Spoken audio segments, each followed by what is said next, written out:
Hey hi hello everyone welcome to my channel. ఇవాళ one more snack వచ్చేటప్పటికి meal maker egg fry చాలా టేస్టీగా చాలా సింపుల్గా ఎలా చేయాలో నేను చెప్తాను, చూసేసేయండి.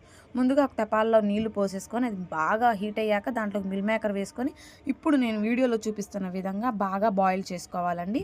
ఈ బాయిల్ చేసుకున్న మిల్ మేకర్ అనేది ఒక 15 మినిట్స్ పక్కన పెట్టేసి తర్వాత వాటర్ అంతా పోయేలాగా పిండేసుకొని ఆ పీసెస్ని పక్కకు తీసేసుకోండి.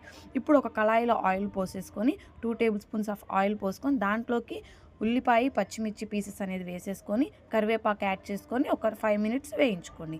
అది వేగుతూ ఉండగా 2 టేబుల్ స్పూన్స్ ఆఫ్ సాల్ట్ అనేది యాడ్ చేసుకొని ఒకసారి మళ్ళీ మిక్స్ చేసుకోండి. అది కూడా వేగిన తర్వాత 1/2 టేబుల్ స్పూన్ పసుపు అనేది యాడ్ చేసుకొని ఒకసారి మళ్ళీ మిక్స్ చేసుకోండి. పసుపు అనేది బాగా వేగాలంటే ఒక 2 మినిట్స్. ఆ తర్వాత ఒక ఎగ్ అనేది పగలగొట్టుకొని దాంట్లో వేసేసుకొని ఆ ఎగ్ అనేది పచ్చివాసన పోయేదాకా వేగాలి, లేకుంటే పచ్చివాసన వస్తుంది. సో ఒక 2 మినిట్స్ 3 మినిట్స్ వేయించుకున్న తర్వాత దాంట్లోకి పెప్పర్ పౌడర్ అంటే మిరియాల పౌడరు, ధనియాల పౌడరు యాడ్ చేసేసుకొని ఒకసారి మిక్స్ చేసేసుకోండి. ఇప్పుడు గరం మసాలా కూడా యాడ్ చేయండి. యాడ్ చేసుకున్న తర్వాత దాంట్లో కొంచెం జీరా పౌడర్ కూడా యాడ్ చేసుకొని ఒకసారి బాగా మొత్తం ముక్కకు పట్టేలాగా మిక్స్ చేసుకొని ఇప్పుడు దాంట్లోకి ఒక టేబుల్ స్పూన్ కారం వేసుకొని బాగా మిక్స్ చేసుకోండి. ఆ ఉల్లిపాయలకి అదంతా గ్రేవీ పట్టాలి.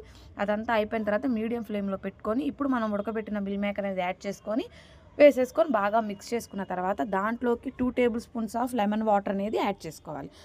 ఫైనల్గా గార్నిష్ కోసం కొత్తిమీర యాడ్ చేసుకుంటే అయిపోయిందండి. ఎంతో సింపుల్గా మిల్ మేకర్ ఎగ్ ఫ్రై అనేది రెసిపీ అనేది రెడీ అయిపోయింది.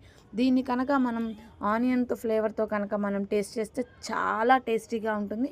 ఒకసారి మీరు ట్రై చేసి కామెంట్ సెక్షన్లో కామెంట్ చేయండి. ఇలాంటి మరిన్ని ఫుడ్ కోసం మన ఛానల్కి వెంటనే వెళ్ళి సబ్స్క్రైబ్ చేసుకోండి. Thank you.